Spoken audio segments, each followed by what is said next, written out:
of Rahu. Thank you. You know, when Helen said critic, I was wondering, this guy, what exactly did he say or not say? But having heard a little from some of the few partners, we have a long list. I want to take this opportunity to invite our chairperson to come and make his opening remarks. Helen, you can take the microphone to him.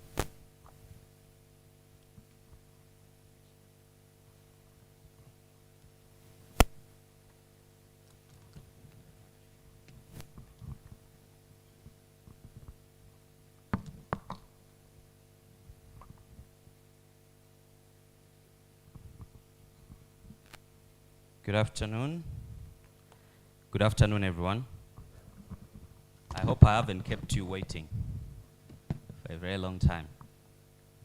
But I'm very privileged to be here today to make my opening remarks in regards to the launch of the third strategic plan for Rahu.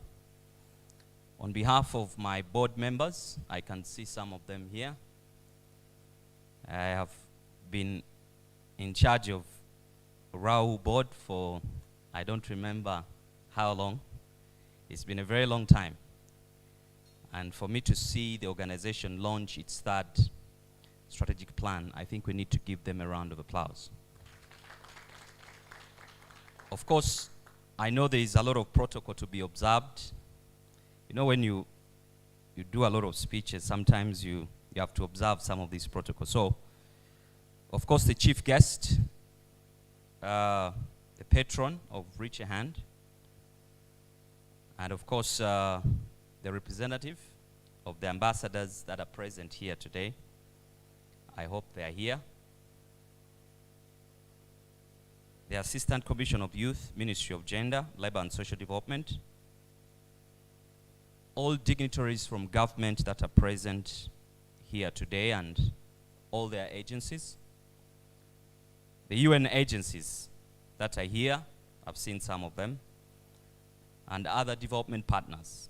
The private sector, religious leaders who have been part of this journey, civil society organizations, young people who are serving in Rahu, but most importantly, the young people present today, the reason why we exist, the reason why we do what we do at Rahu. And all protocol observed. If I've not mentioned your name, it's not because you're not important. My name is Joe Chigozi. I am the Deputy Group CEO for Next Media and Chief of Strategy, but also I've served on the board of Rahu for as long as it has been around. And I'm privileged to have seen the journey right from one of the peer educators, I must say. That is a long time ago. Graduating from a peer educator to a chairman board of governance. I think that deserves a lot of. So around 2009, the founder, Humphrey, used to sit somewhere in NBS, a department which I was heading then as a chief marketing officer. I remember vividly. A young, ambitious, passionate young man about community. Of course, at the time, he was a TV presenter, hosting, I think, one of the biggest youth shows, Youth Voice, if you remember. I don't think he can host it anymore. And from that desk, of course, he developed a couple of ideas on how he could grow this organization. It's a true testimony of how small ideas start, but how big ideas can become. So, of course, with a lot of difficulty, he continued to soldier on. And of course, as we speak today, the organization called Rahu has a full-blown office of over 66, close to 70 full-time staff. And of course, over 900 volunteers across 56 districts. That's a huge, huge achievement. I like to say that, like they say, the rest is history. 10 years later, the organization has become a formidable youth-centered non-government organization committed to addressing issues that we all know, and we all know as sexual and reproductive health, and of course promotion of livelihood among young people in one of the most important ages today, 10 to 30, which form up about 77% of our population in this country. And of course, it enjoys a unique heritage as one of the indigenous youth organizations that were founded in Uganda. Founded officially in 2011 by Humphrey Nabimanya, a young peer educator at the time. And of course, over the years, Richie Hand has grown to imaginable heights and has managed to achieve a lot in this country. And when you talk about youth organizations today, I don't think you can mention 2 or 3 and you don't mention Richie Hand. Of course, the engagement, the growth has been largely attributed to engagement of young people, a unique offering, but also, very, very importantly, the partners that you've talked about. There's so many, I cannot mention them. The partners have been core, and of course the stakeholders who have helped Rahu grow in 10 years. Probably without these partners, Rahu couldn't have grown as fast as it has. And of course, in July 2021, Rahu marked what we call a decade of excellence.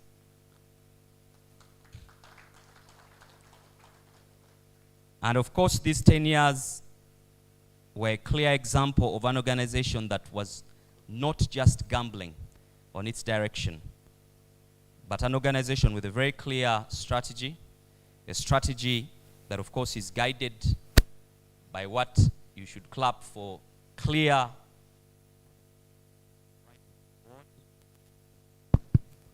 right from the board to the country, to the CEO, to the country manager, and the rest of the management staff. I think they've done a wonderful job. 10 years of ambition, 10 years of hard work, 10 years of working to shoulder the most affected groups of young people. Most often than not, in refugee settlements of West Nile region, southwestern Uganda, young people out of school, which is a very important offering, because most often than not, we look at young people only in schools, but Rahu has extended its hand to help those even out of school. Not to mention, of course, different interest groups like the disabled have also been incorporated. Most recently, there's a very huge movement about girls and women. And of course, I'd like to say that Rahu's attributes are the successes in the last 10 years can be attributed to the effective strategic planning and collaboration that Rahu has gone through an extensive process to develop this plan. To develop a strategic plan takes a lot of initiative, a lot of consultation, a lot of thoughtful thinking, a lot of planning, a lot of stakeholder engagement to be able to, to strengthen and to be able to find a very clear direction. And that's what Rahu has done. Of course, the handprint remains the trademark. When you see that trademark, the hand, it's been the symbol for the last 10 years. I would like to implore all of you to put up your hand like this. If God has given you this, please put it up. So that is Richie Hand. So Richie Hand and that iconic symbol, footprint, has embodied all its activities, but also a character of what the organization envisaged to become and what it has become, and the kind of impact it has had to the lives of Ugandans in the last 10 years. Not so many organizations, of course, live to see their second birthday, Reach a Hand is seeing its 10th birthday and with lots and lots of achievements. Of course, aware of all the obstacles that we've faced over the years, we've remained optimistic that because of this strategic plan and the vision, we need to continue to create noticeable differences. Of course, as the governing board of Reach a Hand, we are very committed to support the management and staff to effectively run their roles. You know that today's organizations are run by young people. Young people not like us. Some of us have moved from that. But we are still young. I still think like a 25, 26-year-old, though I'm older, because I believe in the idea of young people. So the young people have needed the guidance, and that guidance, of course, has come from the board. That has steered through the advisory board, the governance board, that has managed to create an environment where these young people can creatively lead the organization, thrive, but of course, with guidance, and that has been the cornerstone. Of course, I wish to extend our appreciation to our organizational development consultant, Ms. Solomon Nakawesa. I haven't seen her. Is she around? She's watching us online. She's watching us online. That's the kind of creativity I'm talking about. And of course, she's been very excellent in leading us through this process that all of you are seeing today, that Rahu right now has a very clear strategic plan. We need to give her a round of applause. Of course, it wasn't easy to develop the organization. There are certain things we had to do away with. Like they say, if it's not broken, you don't fix it. There are certain things we couldn't fix because they were working. For example, I've talked about the handprint. I've talked about the slogan, young people for young people, and so many other things that we adopted. But there was a lot of change, especially in the structure, governance, especially in setting up SOPs and policies and all that. Some of those things had to come in play, but also defining the touch points, the areas that we need to focus on as an organization. And of course, I cannot not appreciate the management. If you're here and you're part of management, please stand up. Management of Rahu. Yeah? Yes? There are some people that I've seen in management that are not standing up. So we need to give a round of applause to this team. The average age, I'm told by the HR officer, is about 25. 25. All of them are still very young, but very experienced and very committed. To find young people today who are very focused is not easy, I can tell you.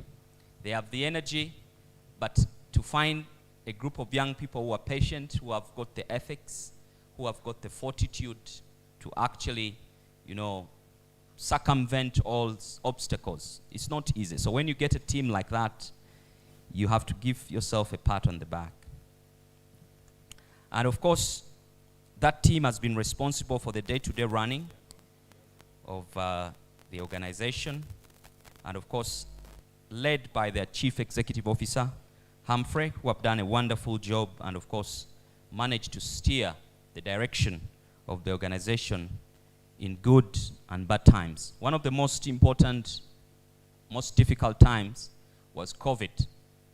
COVID swept, destabilized, stagnated, killed many organizations. But I'm happy to report that a team led by Humphrey, the Chief Executive Officer, did not weather. They managed to steer on, and today they are still very strong as an organization and as a team. To the funders and partners of Reach a Hand Uganda, we continue to appreciate your contribution through providing financial, moral, technical support, and allowing Rahul to work with you and to thrive in their work has been such an excellent and thankful job. We need to clap for our partners and funders.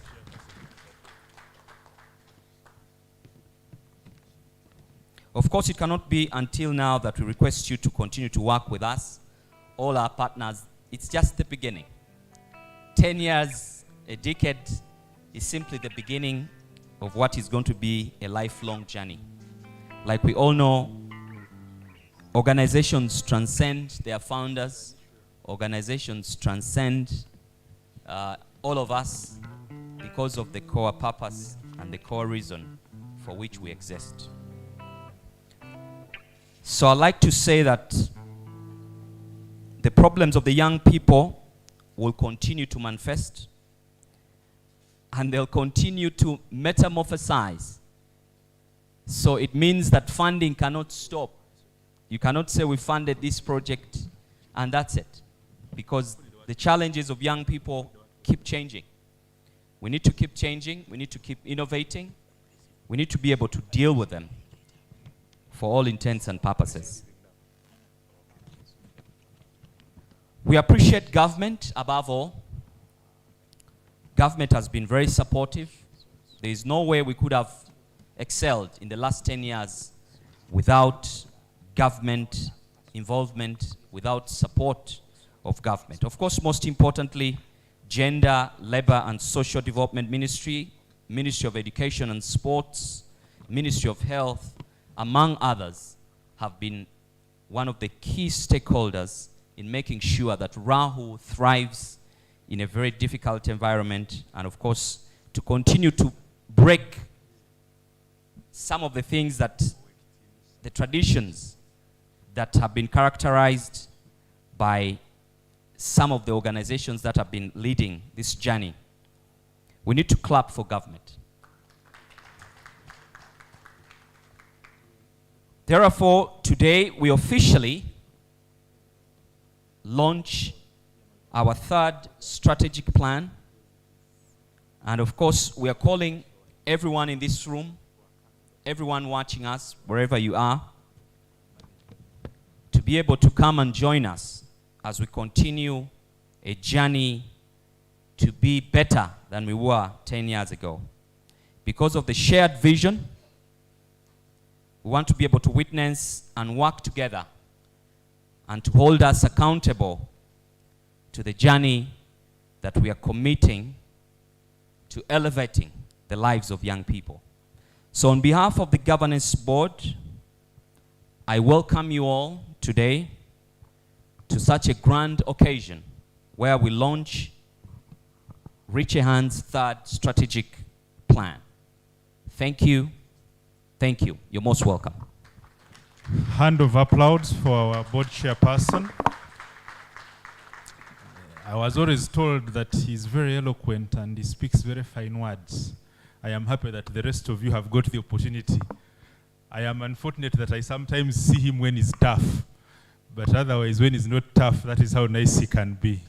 When he's asking why the strategic plan is delayed, if we are following the strategy, those hard questions. But Joseph, we are very happy that you are board chair in the first place, and we are very happy that you're gracing us with your presence this afternoon. Ladies and gentlemen, I want to recognize and announce to you the arrival of the Prime Minister of Toro Kingdom, who is representing our patron, Mr. Stephen Chiinji is here, and we want to appreciate. He has traveled all the way from Toro, and I'm sure he has a package for us from the patron. Allow us at this moment to progress with our program. We shall rush a bit to catch up with the time that we've lost. And I will invite our founder, Mr. Humphrey Nabimanya, to come and tell us a bit of how tough it's been over the last 10 years and reaching at this time of launching our strategic plan. Welcome, Humphrey. Yeah, thank you so much, our Master of Ceremony and our Country Director, James. I might say you're doing well. Thank you. Abako, Abako, Abako, Abako, Sibawulira, Abako, Abako, Abako. Karavanda. Karavanda. Karavanda. Reach a hand. Thank you so much. Owech Tinsa, the Prime Minister of Toro, you're most welcome. I might say that today is one of a very wonderful day in the history of Reach a Hand Uganda. And everyone that is in this room is very important to Reach a Hand Uganda. And that being said, allow me say protocol observed. And you're most welcome to this great function where Reach a Hand is launching its strategic plan, but also telling stories of our 10-year journey of where we have come from. Our country director said I should talk about the challenges, but I'm not going to talk about the challenges, because challenges happen every day. But I'm going to talk about the achievements. I'm going to thank everyone in this room that has been with us for these 10 years and stood with us. Last year was a very difficult year for Reach a Hand Uganda. And being a difficult year for Reach a Hand Uganda, we believe it was a very difficult year for everyone in this country and also all over the world. And these difficulties started as early as 2020. I personally was locked up in the States for 4 months. And you know, if you're running a business and the kind of business we run and you're away, I remember in 2010, when I got a first opportunity to go to Holland, I think I told Joe, if I leave and someone replaces my show, please try and keep for me my space. So now imagine you're away for 4 months and COVID has happened. You know that things can go wrong, or you can come back when you don't have a job anymore. But through that, I would love to commend the team at Reach a Hand that kept striving and fighting, not for themselves, but for the young people in this country. I really want to thank you so much for that. Now, 10 years has been a great journey, and for us at Reach a Hand, we decided to celebrate our 10